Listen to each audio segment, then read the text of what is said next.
Құрметті математик қауым, сіздермен бірге бүгінгі лекциямызды бастаймыз. Бүгінгі лекциямыз жаңа бөлім ортогоналдық деген аталады. Соның бірінші тақырыбы вектордың скалярлық көбейтіндісі және ортогонал және ортогонал базис деп аталады. Біздің лекциямыздың мақсаты ортогонал базисті табуды үйреніп, скалярлық көбейтінді табуды үйренетін боламыз. Скалярлық көбейтін дегеніміз не? Біз анықтамаға сүйенетін болсақ, векторлық кеңістік болсын бізде v, және де бізде векторлық кеңістікте u, v дейтін векторлардың арасындағы скалярлық көбейтіндісі нөлге тең болған жағдайда, яғни біздің екі векторымыз перпендикуляр болған кезде бізде перпендикуляр емес.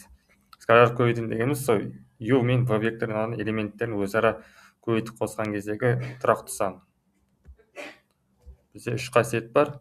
Сызықтық қасиет дегеніміз бір векторды екінші вектор арқылы көбейту. Мысалы, 4 деген вектор болатын болсақ, мысалы, келесі вектор сызықтық тәулік болса, біз 2-ге көбейте аламыз, 3-ге көбейте аламыз сияқты. Симметриялық дегеніміз ол жаңағыдай біз симметриялықтың элементтері өзара орындар ауысқан. Яғни бізде бірінші векторымыз 2, 4 болса, оған симметриялы 4, 4, 4, 2 деген вектор. Оны және анықтау қасиет дегеніміз вектордың арасындағы скалярлық көбейтіндісі бірдей вектор болатын болса, олардың скалярлық көбейтіндісі 0-ден үлкен болатын жағдайда. Немесе 0, немесе 0-ден кіші болатын жағдайда. Көбіне 10 сан немесе 0-ге тең болу қажет. Вектор нормасы дегеніміз, жаңа өткен слайдта скалярлық көбейтіндісі айтып кеттік қой. Енді вектор нормасы дегеніміз екі вектордың арасы, бір вектордан сол ұзындығы аталады. Қысқаша айтқанда, вектордың ұзындығы. Мына жерде бізде бірлік вектор деген бар, нормасы бірге тең болатын, және ұзындығы модулі. Және де екі векторының скалярлық көбейтіндісі бір болса, бізде ол бірлік вектор аталады. Бізде скалярлық көбейтіндінің мысалдары келтірілген.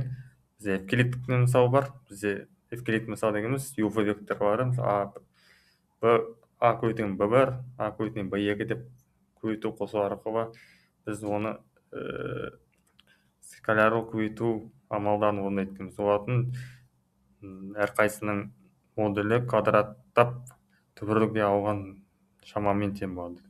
Яғни әр бір элементтің квадраттап қосып түбірін алсақ, біз сол вектордың модулін табады екенбіз. Келесі мысал скалярлық көбейтудің ол функциялар кеңістігі және t дейтін көмірші. Яғни бізде векторлар функция түрінде кетіретін болса, біз оның скалярлық көбейтіндісін табу үшін біз олардың екі шетіндегі интегралын табады екенбіз. Бізде f-та және g-та дейтін функция беретін болса, ол солардың скалярлық көбейтіндісі вектор арқылы, интеграл арқылы табады екенбіз, анықталған интеграл. Келесі бізде вектордың арасынан бұрыш аналитикалық геометрияда өткен болатынбыз. Осы формуланы, яғни бізде үстіңгі алымыз ол екі вектордың скалярлық көбейтіндісі бөліміміз әр вектордың модулінің көбейтіндісіне тең болады. Сол бізде косинус бұрышын береді. Келесі бізде ортогоналдық деген жаңағы вектордың скалярлық көбейтінің бір жағдайы, яғни бір ерекше жағдайы, егер бізде 0-ге тең болатын болса, онда бізде вектор ортогонал деп аталады. Яғни бұның нені білдіреді? Екі вектордың арасында бұрыш 90 градусқа тең болады. Яғни біздің косинус 90 градусқа тең болады. Енді косинус 90 0-ге тең болған соң, бізде скалярлық көбейтіндісі 0-ге тең болады. Бізде мына жерде сызықтық шарты бар. Бізде 0 және v вектор. 0 вектор. Біз 0-ге v-ны көбейтетін болсақ, бұны v көбейтін арқылы теңестіреміз. Және 0-ді жақтан сыртына шығарсақ, мына екі вектордың скалярлық көбейтіндісі 0 болатын болса, 0 көбейткен 0 тең болады, 0 болады. Енді есеп көшетін болсақ, бізде векторға берген экспанд дейді. Экспандтың аудармасы кеңейту деген білдіреді. Бізде 3 вектор берілген, осылардың векторлық көбейтін және скалярлық көбейтіндісін табуымыз қажет. Бізде inner product деген сол жаңағы скалярлық көбейтін ауысынша баламасы. Біз анан екі вектор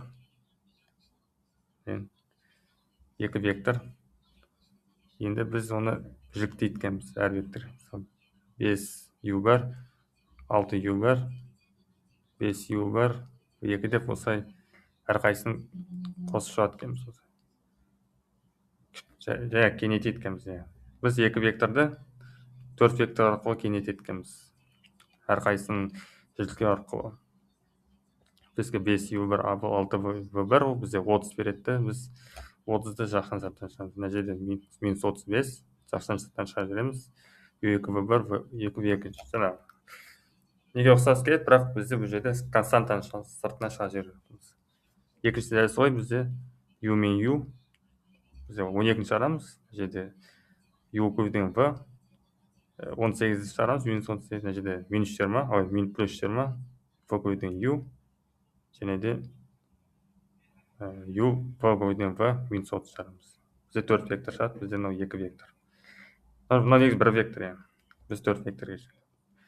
Мына жерде норма. Яғни мына жерде біз квадраттап ашады екенбіз. Біз мына жерде 2 рет көбейтіп тұрмыз, ол 2 вектор бірдей. Жаңағыдай u, uv, vu, vv. Мына жердегі коэффициенттерді жақтан сырттан шығарамыз.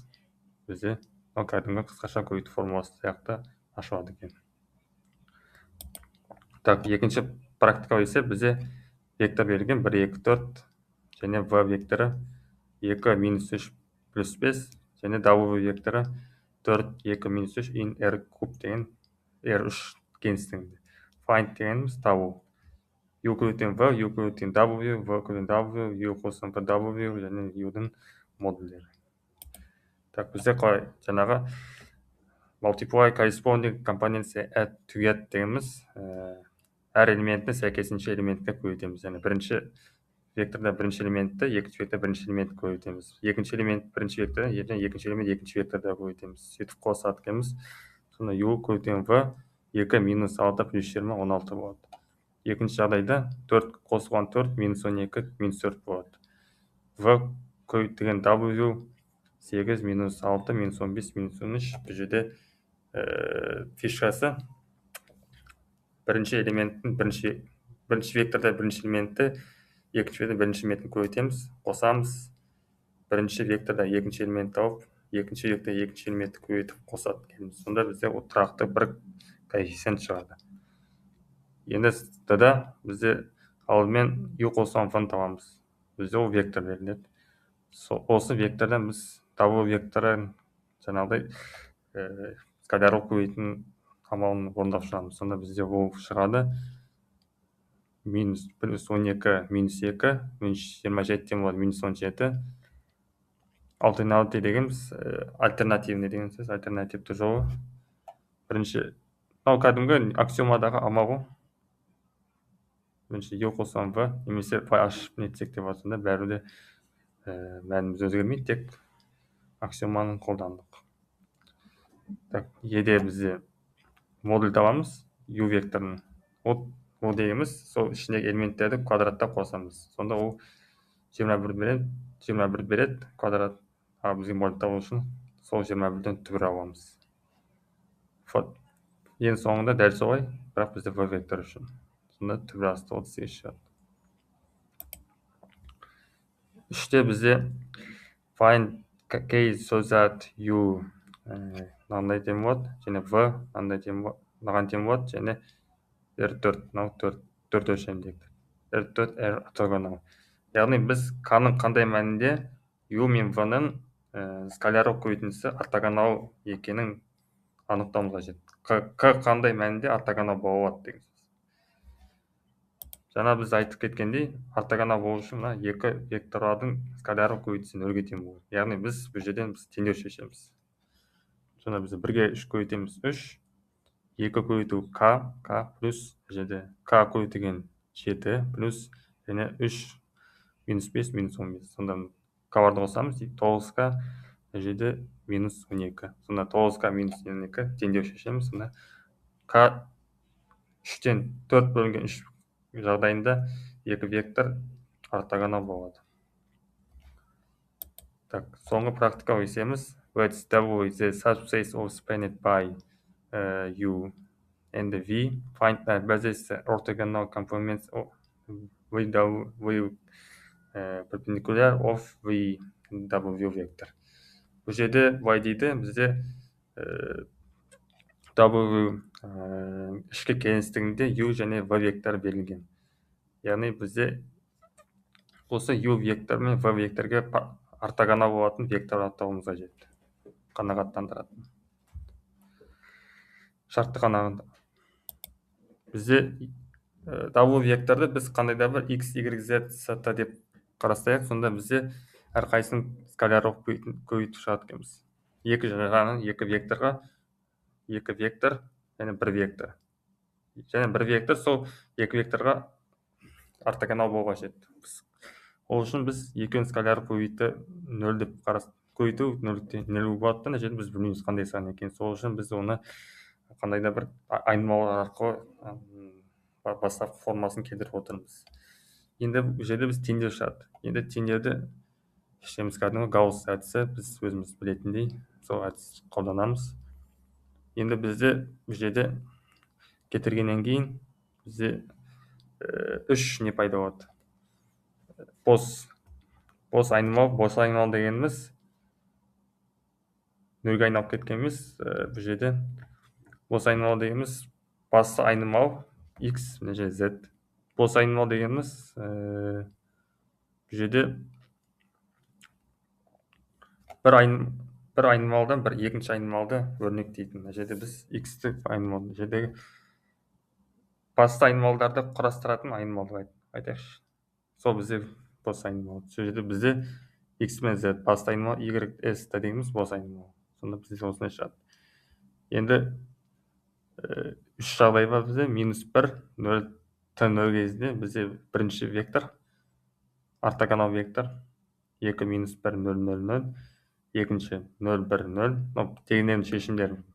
Біз мынаны өрнектер арқылы біз мына жерден басты айнымал арқылы біз нелерді өрнектеп шықтық. Жоқ.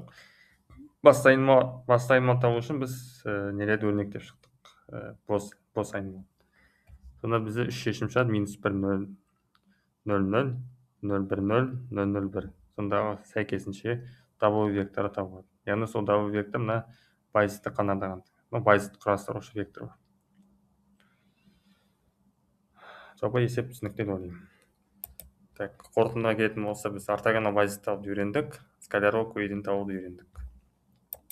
Ал назарларыңызға рахмет, құрметті математика сүйер қауым. Егер видеоны аса лайк басып кетіп каналға тіркеле кетіңіздер.